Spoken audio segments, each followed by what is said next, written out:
Yes, it's Monday and we are back again. It's the Fantasy Wildcard Rewind. We got me, Mags, and Paul right next to me. Hey, Mum's away again, so the boys are going to play this week as we rewind week number 13. Let's go.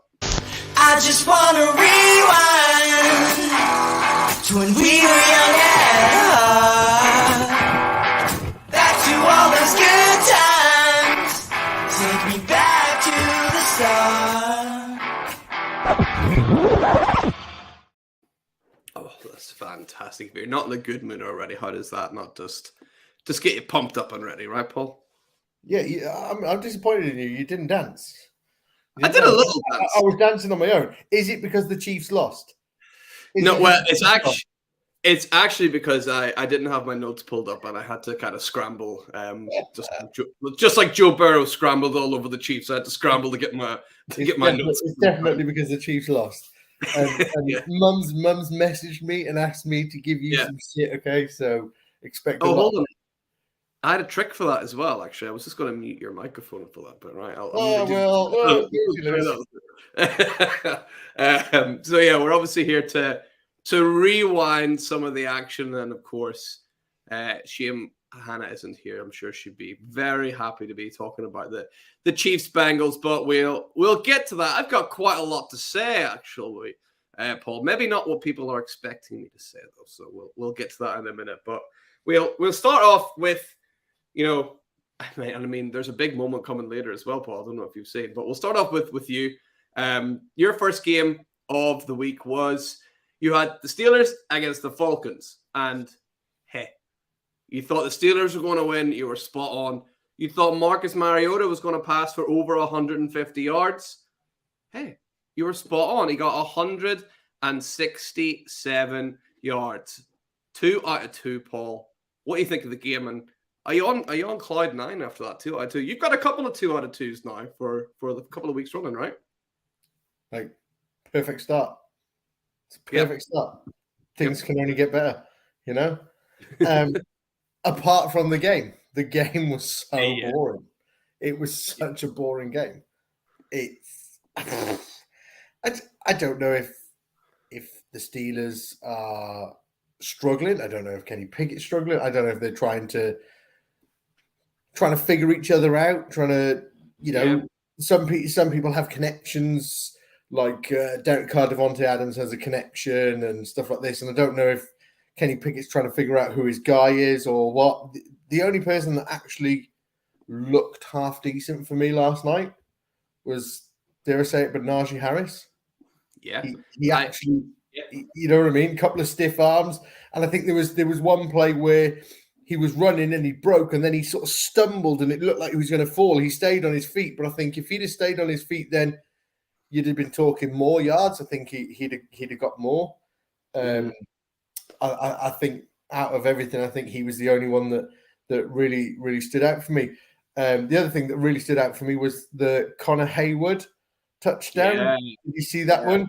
He was running and it came over his shoulder and he caught it. And I was just there like, that's an impressive touchdown, by any standards. That he wasn't even looking, he wasn't even looking over his shoulder for the ball. The ball came and it was right on the money. And credit to him and Kenny Pickett for that one. That was a great touchdown. I think Minka Fitzpatrick showed his class with that interception. And he could have easily run that in, and I suppose it wouldn't have made much difference if he did run it in. It would have put the Steelers 10 points clear with 30 seconds on the clock, and I don't even think Brady would come back from that. No. But he knew that all he had to do was run out on, I think it was the 3 or 4 yard line, and they could just kneel for the win then as such. So let's go to the Falcons. The Falcons, it's really annoying me because they look in games And they didn't look out of it yesterday. They were awful, No. but they didn't look out of it. They looked like they may sneak something at the end and stuff like this. But I feel like the Falcons need to have a go with Desmond Ridder. See what you've got in the guy. We're now going into week 14, so there's 5 games left of the season. They're not going to the playoffs. They're going to have a fairly decent pick in next year's draft. There's a decent QB class here. Well, you've gone for Desmond Ridder. Well, why not give the kid a chance? Why not see what he can do? Is he your future, or do they already know that he's not the future? Do they already know that actually in the next draft they're going to do what they can to go and get a QB? But I kind of feel like this kid needs an opportunity to show what he can do. Give him a chance, And I do think if they're listening, if the Falcons they listen board are listening to the Rewind show on a Monday, within the next 2 weeks, please, that'd be quite nice. That'd be quite nice, because that's what I'm thinking. Within the next 2 weeks, it'll be they may have a QB change. Dare I say it? Maybe next week. Yeah, there's no real point sticking with. You kind of know what you got with Marcus Mariota. I think maybe before they were like, oh, we've got like a sneaky shot at the playoffs, maybe, just considering the division that they're in, and maybe had a chance. I don't think they've got much of a chance now. And even if they do get to the playoffs, they're just going to lose the first game. There's no way they could be thinking we've got a chance to win the Super Bowl here. And I don't know if you get a substantial amount of extra cash for the owners or whatever if you make the playoffs, but they cannot be thinking they're a Super Bowl team. So I think you're right. You just kind of see like what you got with Desmond Ridder. Get guys like Drake London more involved, who's fizzled out completely. And yeah, they need to kind of move on a little bit. And I don't know if you need to go into a full rebuild. I feel like the Falcons have been in a bit of a rebuild for, a while, since Julio Jones was in his prime and Matt Ryan was, in his prime. But there's something of a hard reset needed there. And Desmond Ridder would be a pretty good guy to do that, I think. And we're going to move on then, I think, Paul. We're going to have a look at. Oh, sorry. I was just looking to see where the Falcons are currently sat, and they're 5-8. And at the moment, they'd need at least 2 wins to even be up with the Giants, the Seahawks, and the Commanders. Yeah. So you look at that, and even if they won week 14 and 15, that you're hoping that them 3 teams and everyone else lose around you. So I kind of feel that they are in a position where they should give Desmond Ridder a chance, see what he's got. Put him in the starting role and see if he may step up, mate. He may actually be a great asset to the Falcons, and he could be the future for them, but I don't know. The Falcons looks a bit bleak at the moment, don't it? Desmond Ridder, the man that Paul Picken called the most pro-ready quarterback of this class, if you all remember, right? Oh, excuse me. No, hang on. Yes. Okay, two things. One, are you fantasy receipts? Is that you? No. Is that you? No, you I sure? wish. I wish. That's such a good idea. Because you're remembering stuff. And yes, I did say that. But I wasn't the only one. There was a lot of people that actually said he was the most pro-ready, and everyone had him down as the QB2 this class, touching QB1 against the legend that is Malik Willis. Yeah. Well, he's more pro-ready than him, and he's not even played. I know that. It's not hard. So. It's not hard, mate. Yeah. Malik Willis is not even college ready at the moment, to be honest. No, that guy, who knows? He could end up playing tight end for all we know, right? That's bad. But let's move on to, I think, one of the games I was most excited about this week. 2 kind of red-hot teams, the Dolphins up against the 49ers. And, I mean, at the start of this game, Jimmy Garoppolo goes out with, oh, my God, the nasty, nasty-looking injury. And I'm like, all right, that's it. That'll be 49ers, good effort, but unfortunately you got your third string quarterback, even though Jimmy Garoppolo's looked better than Trey Lance, your third string quarterback technically playing. Yeah, I said it about that, by the way.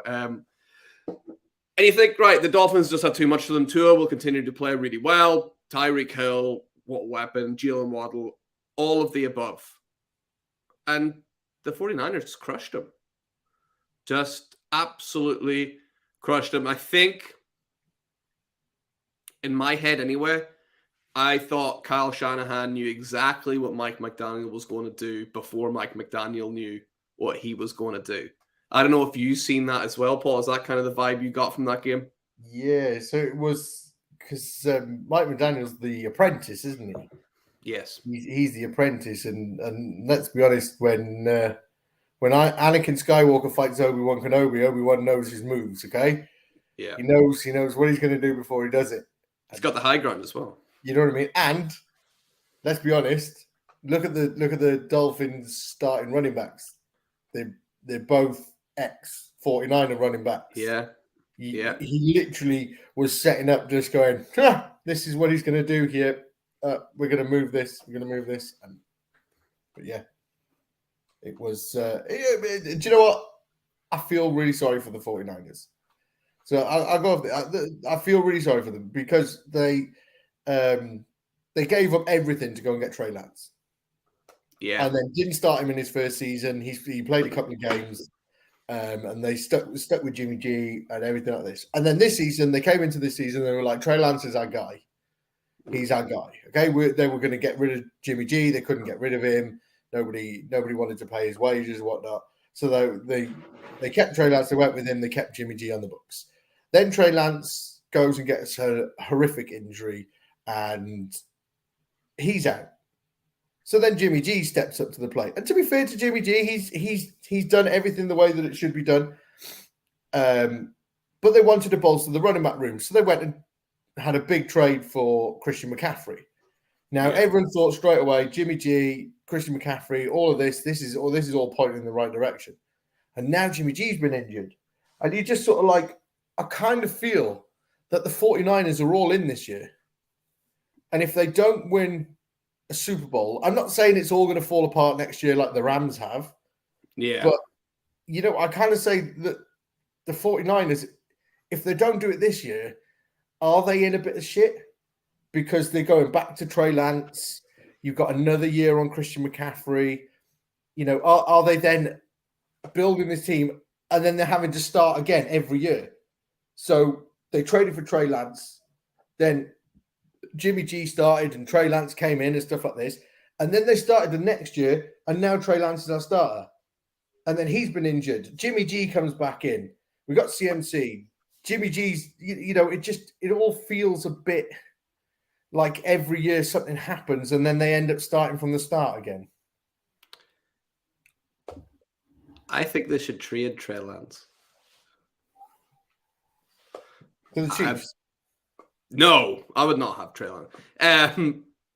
Trey Lance lost to the Bears and the Broncos, and Jimmy G has had to come in and fix this team, which he's done.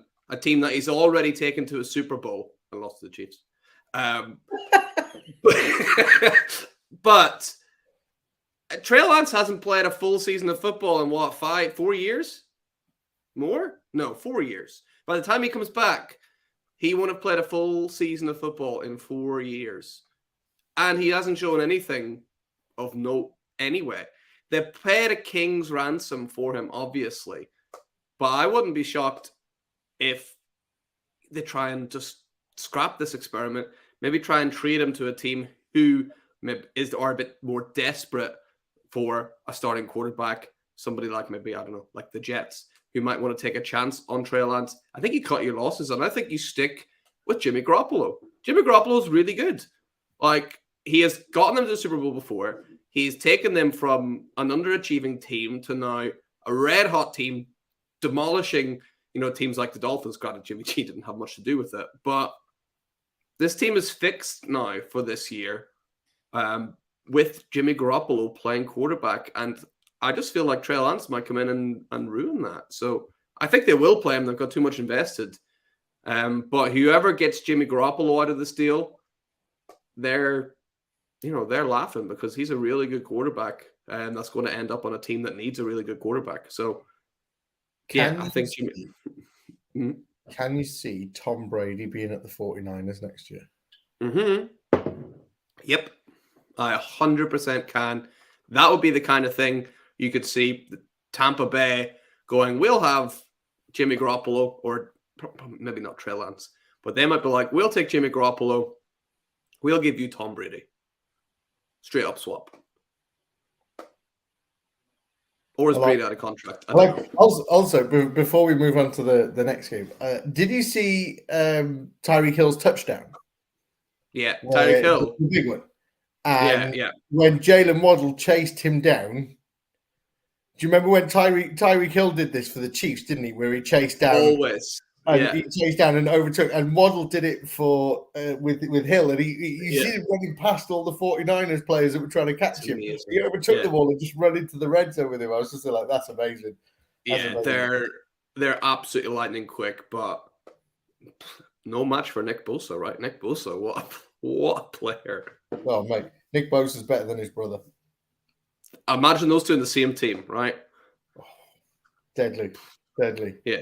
Joey just can't stay fit. Let's move on to a phenomenal game. Okay. Your first game, Lance, was the Browns playing the Texans. Yeah. You went for Browns win. Oh, good you are.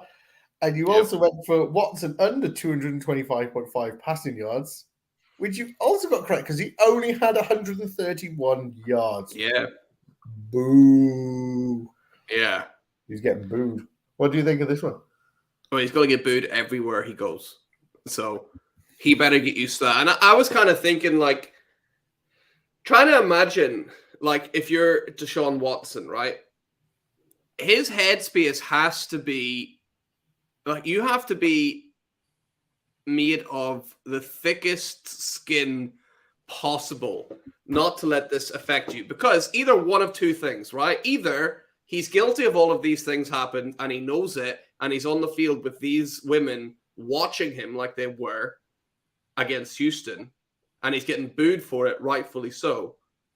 Or he didn't do any of this stuff, and everybody thinks he did, which is just as bad, right? Everybody thinks he's this horrible, demonic person, and actually he's completely innocent. But everybody hates him, and he can't speak out about it because the second he does, people will be like, oh, that's just what somebody would say. He cannot win in this situation, right? You know what he reminds me of? A Shire horse. And instead of having blinkers, he's got $100 bills covering his eyes and blocking out everything. And he's going, I'm making loads of money. And I'm just going to pass the ball, you know? Yeah, that definitely helps. But I think, our good friend T-Strack said, anyone who thought Deshaun Watson would come back in and start obliterating teams in game one, that's not happening. Because, like, he's not played for 2 years. Yeah, like 2 seasons. You're not going to come in, and even though it's the Texans, right? And you think, oh, the Texans are the Texans. They're still, the highest level professional athletes on the planet. Like, you can't just walk in off the street and pick up against those guys. They're still a good team, but luckily for Watson, he didn't really need to do anything because the Texans' offense was so bad, the Browns' defenders just kind of scored most of the points anyway. Yeah. I was going to say, I think the Texans did step it up a little bit in a sense because, they're fired up, right? Yeah. So it was kind of like a big derby for them, wasn't it? You know, like an old school, Villa Birmingham or Liverpool Everton or Tottenham Arsenal, something like that. It's one of them kind of derbies where it doesn't matter who you're playing, it doesn't matter what's what. It's just on the day you're just going, oh, mate. I speak for every NFL fan, and if you think differently to this, then you're wrong. Okay, but every NFL fan wanted the Texans to win that game. Yeah. I predicted the Browns to win. I was like, I'll happily not take the point for the Texans to win. Happily. Exactly. But they just suck so bad. It was never going to happen, right? Like, that's a bad team. And they're like, oh, let's put Kyle Allen in and see what we got with Kyle Allen. How do you not know what you have in Kyle Allen? Kyle Allen's terrible. And he's always been terrible. And he always will be terrible. Like, just Davis Mills is so clearly a better quarterback than Kyle Allen. I don't know. Are they protecting Davis Mills for next year? Surely no. They're tanking, aren't they? They're tanking. I mean, they're not going to win. Davis Mills isn't good enough for them to win. And I'm just like, I don't get it. The only way I could think of it is like, are they weirdly protecting Davis Mills? But if you've got the number one pick, you're probably going to take one of these quarterbacks. Although people are kind of sliding a little bit on CJ Stroud and Bryce Young a little bit, but I imagine they'll still be among the first to go, unless they get the guy Anderson out of Alabama. Who knows? And Davis Mills is the guy, but I just can't see Davis Mills being under center. And Kyle Allen, I can't see having a job. Is it not such a Texans thing to do? Have the 101 and continue with Davis Mills and take something different? That's true. Isn't it such a Texans thing to do? Pass on some of the best QBs in the draft and just go, oh yeah, Davis Mills is our guy. And 2 years down the line, be going, you know what? I think we'll roll with Kyle Allen. Yeah, they've got so many holes though. It's almost not worth taking a quarterback because they're just going to get annihilated. Like you take CJ Stroud or especially Bryce Young, who are both used to these dominant offensive lines. They're screwed. They're not used to that.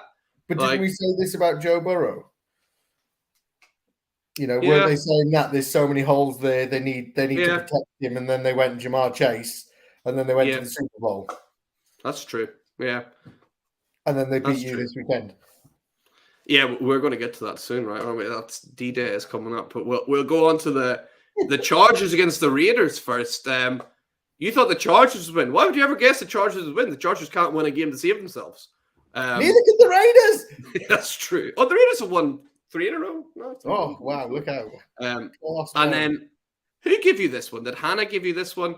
Austin Eckler over 85 all-purpose yards. You may as well have said, is Justin Herbert going to wear number 10, yes or no? Like, that's the easiest pick we've had all year. Although, he just got it. I was going to say, it was 17 yards over. Yeah, I know.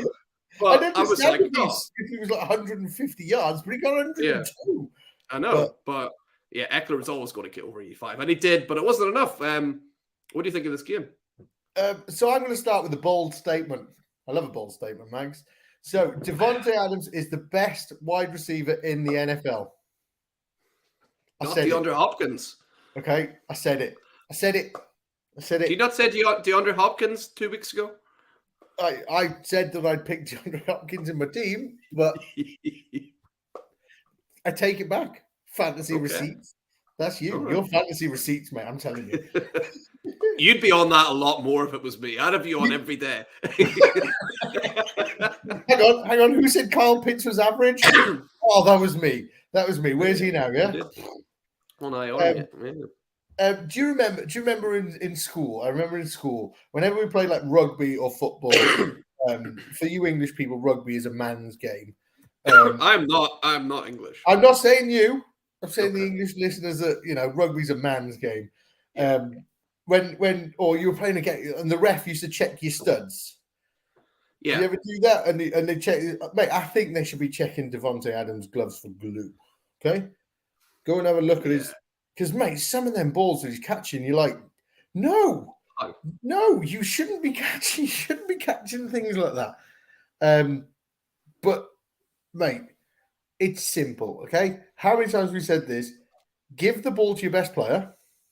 Yep. And you will get results. And Derek Carr launched that ball to Devontae Adams, or they gave it to Josh Jacobs, and they won this game. Simple. Yeah. It was a bit of a turnover fest. It did seem to be fumble here, fumble there, turnover there, turnover here and stuff. But ultimately, I kind of enjoyed this game. I did enjoy this game. But one play that was nearly my rewind moment, and that was Keenan Allen's touchdown. Did you see that? Yes. 8 minutes to go in the fourth quarter, and it was 4th and 12, and he absolutely launched it downfield. He was he was even scrambling to his right and threw it. And I was just there like, this is brave stuff on 4th and 12. Yeah. It was a do or die moment, and even the commentary were like, "Oh my God!" Like, but you don't see it on 4th and 12 to make a pass like that. You know what I mean? You just don't see it. And Keenan Allen just brought. Mate, that was honestly, that was nearly a rewind moment. And Adams' first touchdown catch, that was nearly a rewind moment. Yeah, and that was another one. But one last thing I'll say about this game is, please, I know that the people in charge of the Chargers are listening. Get an O-line to protect Herbert. You will go places if you do that. Anything to say they need that. This is a great offensive line class coming up as well. The guys at Northwestern, I think I've said before, an excellent offensive line. Expect, one, maybe even two of them to go in the first round of the draft this year. But there's a couple of teams need a good O-line as well. So, it could be, well, I suppose the Chargers keep losing, so they're going to keep being bumped up the draft, so they may end up with an O-line. Their wide receivers, at the start of the year, we were like, they've got one of the best wide receiver cores in the league. I'm not as sure anymore. Like, Keenan Allen did score that amazing touchdown, but he's been injured. Has looked like time is maybe catching up to him a little bit. Mike Williams has reverted back to classic Mike Williams of 2 years plus ago, and he just cannot stay healthy. Joshua Palmer. So many years of Mike Williams as well. I know. Yeah. I think they need to draft a big-time receiver next year as well and get some weapons for Herbert because, he is like Justin Herbert's stock isn't going down for me. I still see huge talent there and an excellent quarterback, one of the best in the league. So I think he needs some young, elite weapons brought in, and let's see what he can do with a Jackson Smith and Jigba or somebody like that coming out that would fit in really nicely into that Chargers team. But who knows what they'll do. If they keep losing, though, they're going to need a new head coach, right? They're not going to be happy. Everything. Mm-hmm. They're definitely going to need them. But we'll quickly get into the next game because I want to get onto the game after that. Hannah's next one was the Seahawks versus the Rams. I thought you were a bit horrible with this one, to be honest, because this is what you gave to us. She predicted a Seahawks win, and then you predicted of how many yards of offense they would have, and you gave her within 50. Yeah. She guessed 270. They had 454. Yeah, I mean, why would you guess 270 when Geno Smith's throwing over 300 nearly every game? I don't understand that, right? So, well, right, she's within 50 then, isn't she? So if he throws 320, I thought that was going to be slightly easier than it was. I don't think I would have got that one right. No, you wouldn't. It was horrible because you're trying to win. You're being tactical. That's what you're doing. Hannah's catching you and you were trying to be tactical and giving her really shit picks. I know your game, Mags. I know your game. I thought that was trying to mix it up a little bit, right? Just okay, we'll mix it up. Keep things interesting. Yeah, there's a couple of things about this game. Kenneth Walker injury, that was, I really feel for the guy. The guy struggled to get into the team, then he got into the team, and then he's got injured, and now he's, it's an awful season for him. To be fair, awful, But looking forward to seeing when he gets back. But this was I won't say the one bit that's my rewind moment, but this was a good game. Seemed like a good little shootout, to be fair. And the Rams are screwed. Yeah, I don't even know. If you're like a Ram player, like why, like the motivation to turn up for work has to be so low because you can't even tank because they don't have anything to tank for. So it's like, what do you even do? But, seeing Jalen Ramsey upset makes me happy. So, I'm not too annoyed about that. But yeah, so we're going to skip that one and go straight into the next game because I'm so excited about this one. Mags, your second game was the big one. It was the Chiefs versus the Bengals. And you lot all called me a homer when I picked the Cardinals, but you picked the Chiefs to win, which was incorrect, you homer. You also picked Kelsey would have the most targets. Oh, how wrong you were. Somebody finally blocked 87. That was incorrect as well. It was Jamar Chase, who, let's be honest, last year when they played, he scorched the earth and went over 200 yards, didn't he? So why you didn't pick Jamar Chase, I'll never know. I don't know. Yes, Max, we're all excited to hear what you have to say about this game. Let's go. Right. So trying to be as objective as possible. It was a good game, actually. Like, there was a lot of drama to it, a lot of swings, a lot of roundabouts. From the side of the Bengals, I mean, Joe Burrow turns up to play against the Chiefs every single time. I said on this show, I think a few times now, I was like, Joe Burrow needs to rush the ball more because every time he plays against the Chiefs, he rushes the ball incredibly well. And he did it again. There was even some designed runs for Joe Burrow in this game. So the Chiefs really, really struggled to stop the run either of Joe Burrow or, Samaje Perine, who looked like the best running back in the world at stages yesterday or on Sunday. Sorry, I should say Sunday evening. He was unstoppable at times, which was, kind of frustrating to watch because you're like, it's Samaje Perine. What are you doing? Like, bring him down. The Chiefs players missed too many tackles. A lot of times could have brought somebody down. I think Steve Spagnuolo and the Chiefs defense were so concerned with containing Jamar Chase that kind of let the run game take them by surprise a little bit. They thought maybe Joe Mixon's out, the run game's not going to factor in too much. So I think the run game took him by surprise. I got to say, we mentioned him, I don't know if it was last week or 2 weeks ago. Trent McDuffie did an absolute brilliant job with Jamar Chase. Chase's receptions usually came when it wasn't McDuffie on him and it was somebody else. The only real thing that happened between those two was Chase actually got called for offensive pass interference against him. So that is hugely promising signs for the rookie coming into the Chiefs defense this year. So I really like what I've seen on McDuffie. There was an unbelievable stat that was called out by Tony Romo during this game, which is on 3rd and long, the Chiefs are 50% completion rate on 3rd and long.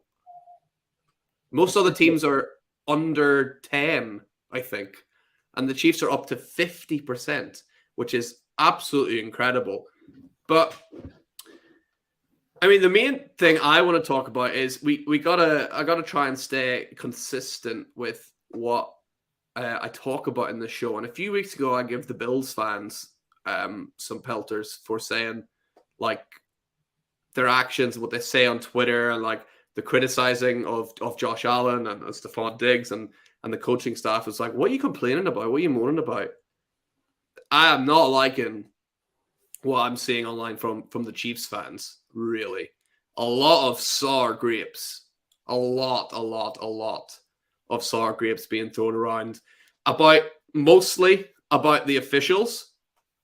And, I mean, there's some 50-50 calls in there. There was like a pass interference, 50-50 call. Like, sometimes you get them, sometimes you don't. I'm sure there were pass interference calls against the Bengals that Chiefs fans didn't notice and didn't talk about. There were two things that were an issue, one of which the officials can't do anything about. Whenever the Bengals had too many men in the field, one of their players, Bates, just goes down and pretends to be injured. That's just kind of bad sportsmanship. But to be honest, if it was a Chiefs player doing that, the Chiefs fans would be like, oh, that's so clever. Oh, that's so smart. Like, this is so good. So you can't have an issue with that. The one bad call was there was an absolutely horrendous call on roughing the passer against Joe Burrow, but that happens every week. We know the roughing the passer rule is a joke. We know someone's going to get flagged for it every week. This week it happened to be the Chiefs against Joe Burrow. And then we have people talking about how the Travis Kelce fumble should have been blown dead. That's one of the best refereeing calls I've seen this year to let that keep going. They just got it absolutely spot on and perfect. So to come out and complain about that, I'm just like, you can't do that. It just makes you look like you're bitter, makes you look like you got sour grapes. You just have to hold your hand to them and say the Bengals You know, they were the better team. The Chiefs missed a couple of chances. The Bengals took absolutely all of their chances. Pretty much what you have to do to beat the Chiefs. You got to be perfect to beat the Chiefs. The Bengals were perfect. And I don't like these fans complaining online. I'm like, how many of these guys remember when the Chiefs were 2-14 and coming last place, and it was Matt Castle throwing to Dwayne Bowe or Dexter McClusker? How many of these guys remember that? And you go out and you draft goddamn Eric Fisher, number 1 in the draft. Like, yeah, you just have to look back and think. Say the rest. Say what else you said there. Oh, in my notes, yeah. When DeAndre Hopkins was available in that same draft, right? You take Eric Fisher ahead of DeAndre Hopkins, right? So, yeah. Second best wide receiver. Yeah, I think if you're a Chiefs fan, you have to remember how far this team has come. They talked about there are only a couple of teams have done, was it 5 years in a row of getting 10 wins. And it's like Joe Montana, it's Tom Brady and Belichick, it's, I can't remember, there was 2 more. But if Mahomes and Andy Reid get another win and win 10 games in a season again for the 5th year in a row, they're in very, very, very like rare territory. So as a Chiefs fan, I'm not worried. I'm not bothering with official decisions and whatever. We lost the game. It's fine. We're going to the playoffs. We'll dust ourselves up. We'll make another championship run and hopefully see the Bengals again, because we need some, there's unfinished business there against the Bengals. Did you watch the game? What did you think? Sorry, that was a long run. I'm just gutted Hannah wasn't here to abuse you for it. I thought the Bengals were amazing. I thought they dominated you. I think they made you look like the Texans. I think they beat you. And Jamar's Chase, one-handed catch. I know it was out of bounds, but that was just fun. Oh, it was so nice. That was so good. That was so good. But no, let's leave that one where it is. I think you've covered it all up. Yeah, if you're a Chiefs fan, don't be a dick on the internet and blame the referee, right? Come on, like we're better than that. Let's go on. Let's have a look at the game of the week. A couple of good games this week, but I really enjoyed that draw, the Commanders against the Giants. I thought that had a lot of action in it, a lot of back and forth, and some 2 teams kind of on the rise a little bit. The Giants been on the rise from the start of the season. The Commanders, since Tyler Heineke, they've been playing really well. What do you think of this game, Paul? I thought this was a great battle. Okay. Yeah. I think they were 2 close teams. One was 7-5, one was 7-4. And I think the only teams that benefit from this draw are Dallas and Eagles. Yeah. I think they're rubbing their hands together. I made a couple of notes, and that was Brian Robinson is a beast. Yeah. Daniel Jones is throwing bombs.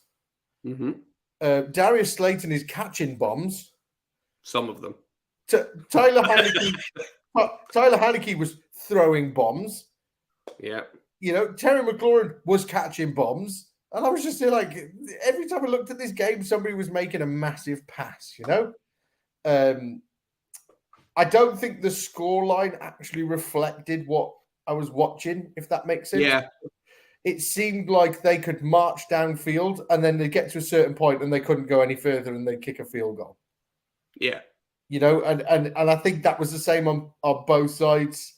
But I got a fun fact for you. This was the first time. This was Tom Strachan again. Second time. 2 mentions. 2 mentions for T Strachan.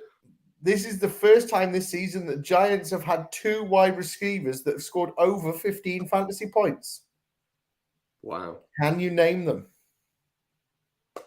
As in that game? Can you name them? In this game, this season, that was the first game this season where there have been 2 Giants wide receivers with over 15 fantasy points. I'm guessing Darius Slayton ended up with over 15. And did Richie James end up with over 15? No. Who was it? Isaiah Hodgins. Oh, yeah, that guy. The one that, you know what I mean? Superstar wide receiver Isaiah Hodgins. Yeah. Not Kenny G. There was another play in this that was nearly a rewind moment again, and that was 4th and 4. And it was Heineke was scrambling, off balance, threw the ball back to Samuel, who caught it and made a play. And that one they took all the way down and they got the touchdown. Jahan Dotson scoring his touchdown like a pirouetting ballerina. He's really good. Spinning and he got it. Amazing. The Commanders let me down a little bit at this point because they could tie the game up, or go for 2 and win the game. And I was kind of hoping they'd channel their inner Jags. And I mentioned the inner Chargers from the week before that went for 2 on the dying minutes and got it and won the game. That's a new school coach thing. I feel like that going for 2 at the end. Like, I feel like that's more. I know Doug Peterson isn't really a new school coach per se, but I just don't think Ron Rivera was ever going to be doing that. No. I think he was quite happy, but the heartbreak moment it wasn't magic, Unfortunately, he missed his field goal. And did you know that's what they sing for him? It's magic, I wrote that it was no good. Oh, see, I went with the song that they all sing, but it's no good. I like that. Good, right? Yeah. This was a pretty cool game.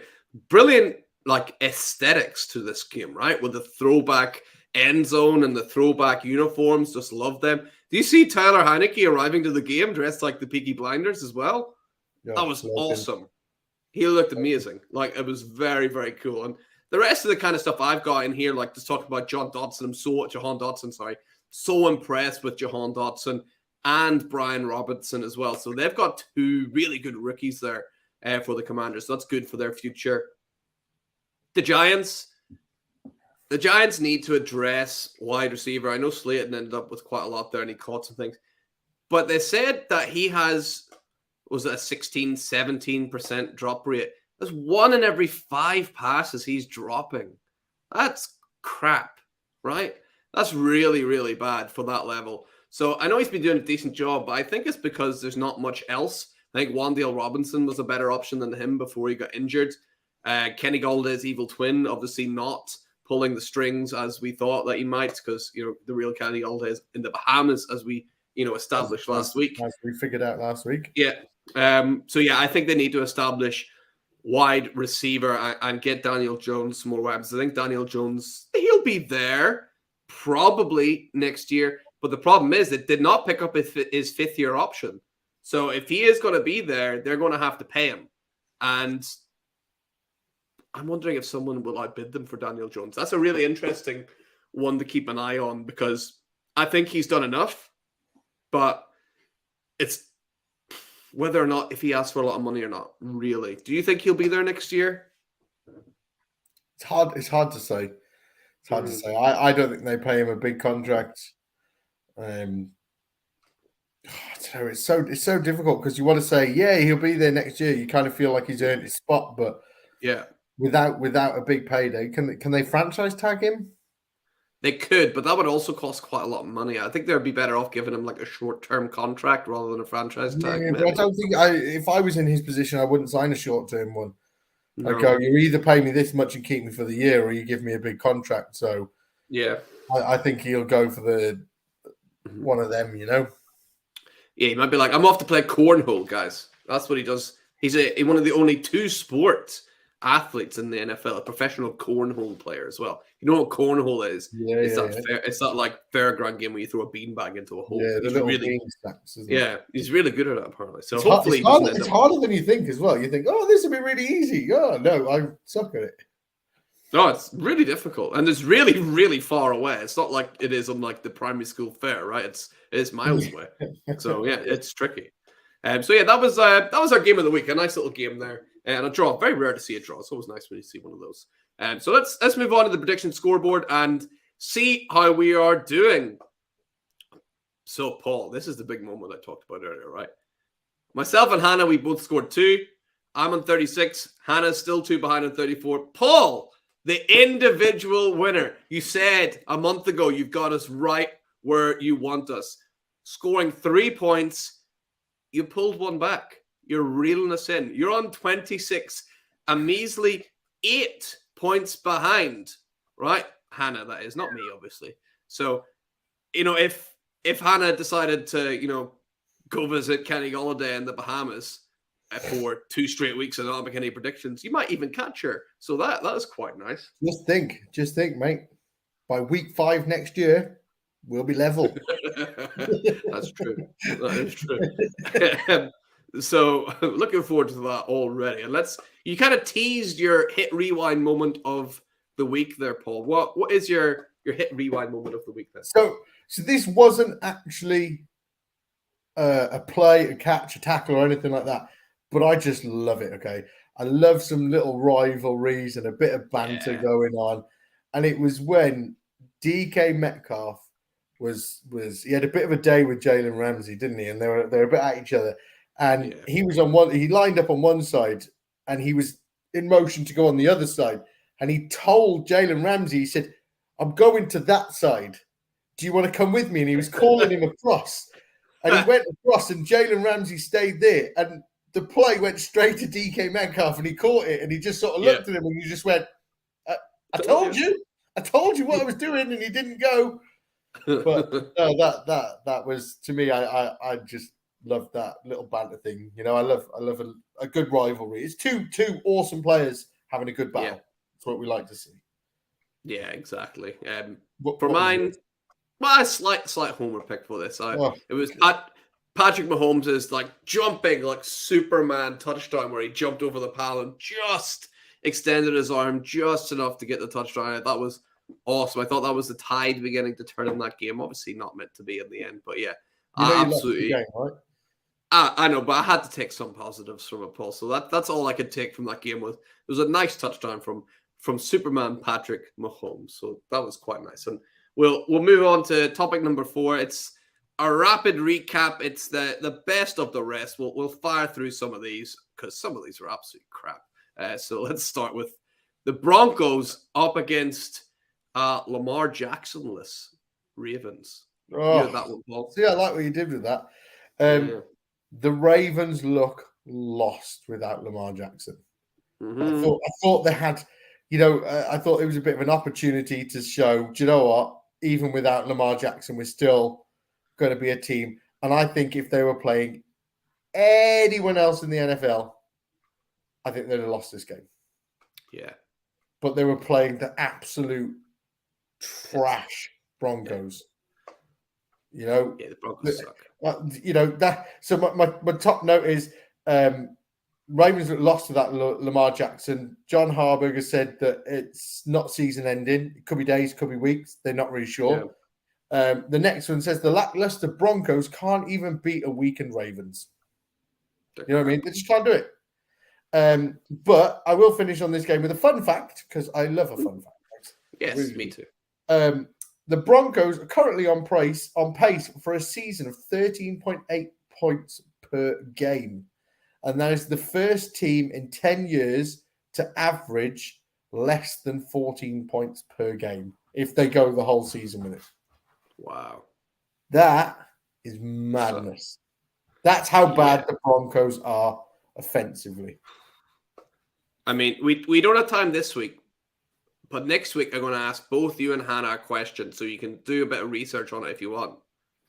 But I think Russell Wilson might be the worst trade of all time. Well, I don't know. Let's look at Trey Lance. I mean, I'll leave. At least Trey Lance isn't losing games for his team, right? He's injured, which is better than. I bet the Broncos wish Russell Wilson was injured right now. So that's a huge problem. So I'll let you guys research that and decide what you think. But I couldn't find many that were worse than that. And I had the Jags up against the pod. I think the official team of the Wildcard Rewind, right? The Lions. We all love the Lions here. The Lions absolutely crushed the Jags. Main points from this, I'm just glad Trevor Lawrence is okay. That looked horrendous. It's a miracle that he was able to go back up and play after his knee was twisting the wrong way. It just looked awful. Everything just kind of clicked in place for the Lions. Jared Goff threw for 340 yards. Amon-Ra St. Brown, once again, was an absolute superstar. I mean, looking just like his dad, Mr. Universe, right? He was absolutely incredible. So I love what the Lions are building, and hopefully that has continued to shine and do better each week. So yeah, love the Lions getting the victory there. Paul, you had the Bears up against the Packers, and yeah, Aaron Rodgers, he still owns the Bears, right? That's what they were saying in commentary. He still owns them. What do you think of that? Do you know what? I thought when I watched the first quarter, I thought, oh, please let Justin Fields, when he scored that 55-yard rushing touchdown, I wanted him to run up to the Green Bay Packers fans and just go, Me too. Yeah. And I just thought this would just be amazing if he did that. But we should never write off the Packers. Okay, we should never write off the Packers. No, you can't. The Bears just suck. No, you can't. Even when they're crap, they still manage to scrape something. A couple of things with this one is Christian Watson. I am all in on Christian Watson. Okay, I'm really enjoying watching this kid play. I think he's really, really impressive, and every week he seems to be impressing me more. He's doing something, and I'm really enjoying watching him. N'Keal Harry, that catch. Did you see that catch? Yeah, he was like horizontal in the air, and he still caught the ball and just landed on his back. And I was like, fair play. Yeah. And then they called him a flop. They called him a flop on commentary, and we're like, "Oh no, I didn't mean that." Like tried to reel it back in. Yeah. But yeah, that was nearly another one of my rewind moments. See, loads of rewind moments this week. Jai Alexander, the interception. I think that one sealed the game for them. Easy to call that, right? And easy to call an Alexander interception, right? Yeah, it is. It is. You know what I mean? Does it when he's not needed to, you know? But I've got another fact for you, Mags, because full of it. Maybe we should is it which Twitter personality went on record saying Christian Watson was their guy for the draft, pre-draft? Is it that?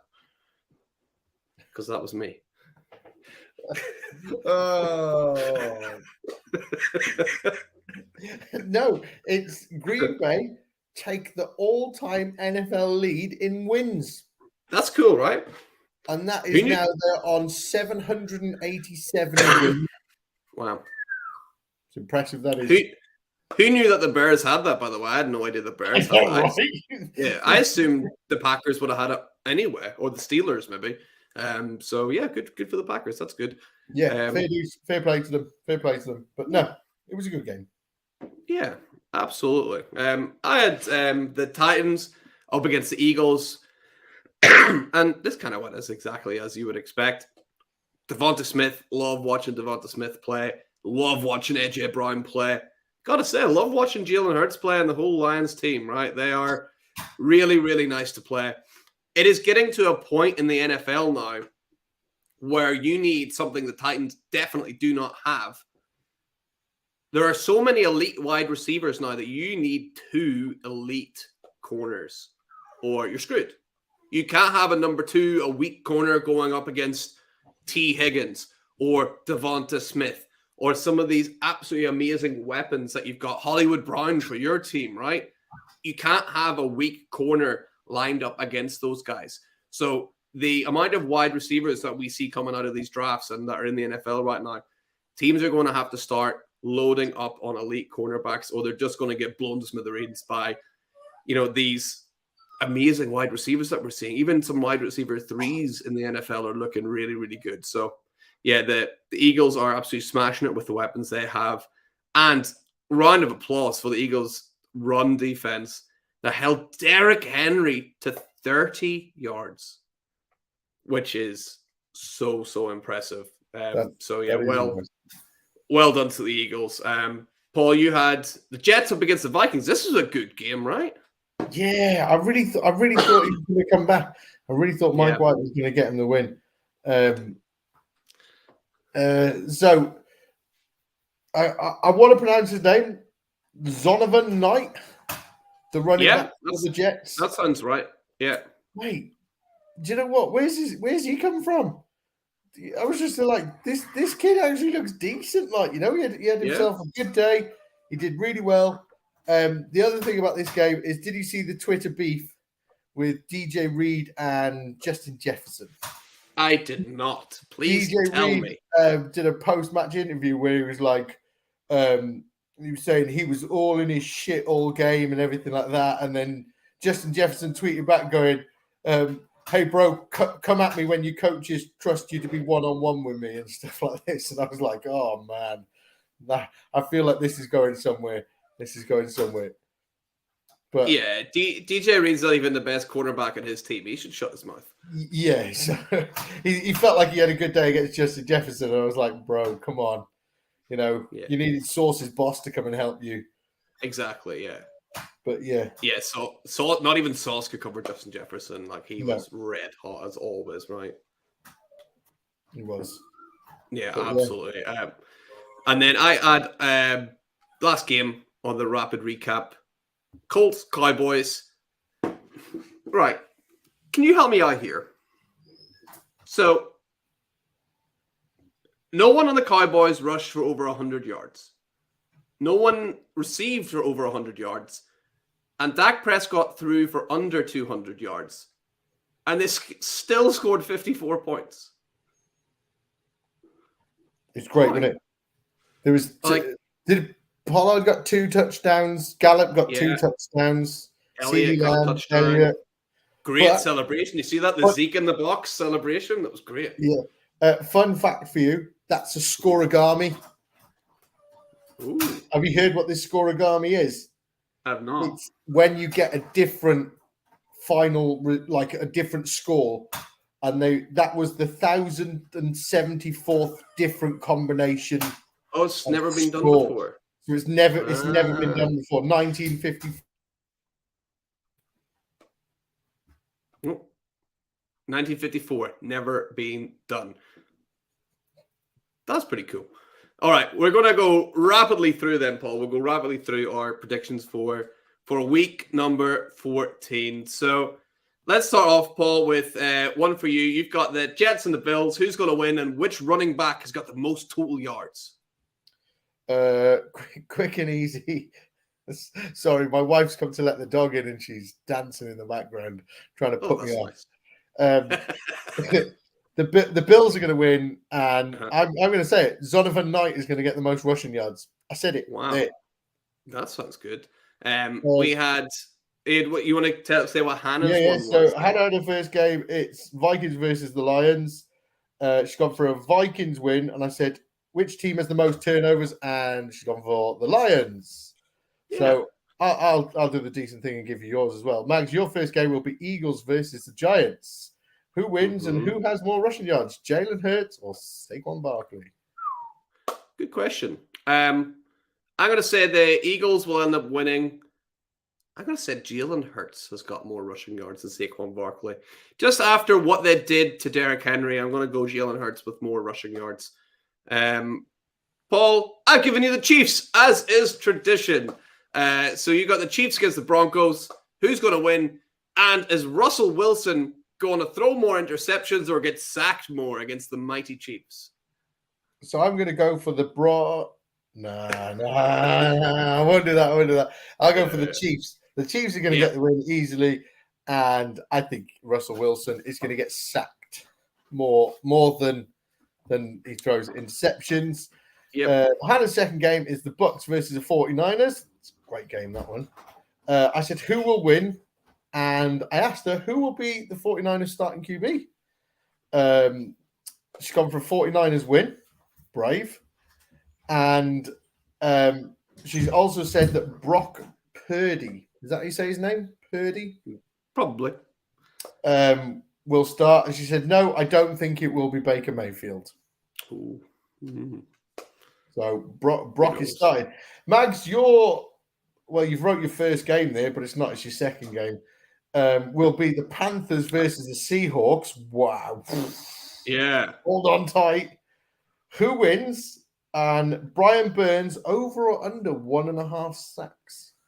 I'm gonna go with Seahawks win, and I'll go for the under. And guys, that's all we got. No time for outro music. Peace. We'll see you next week.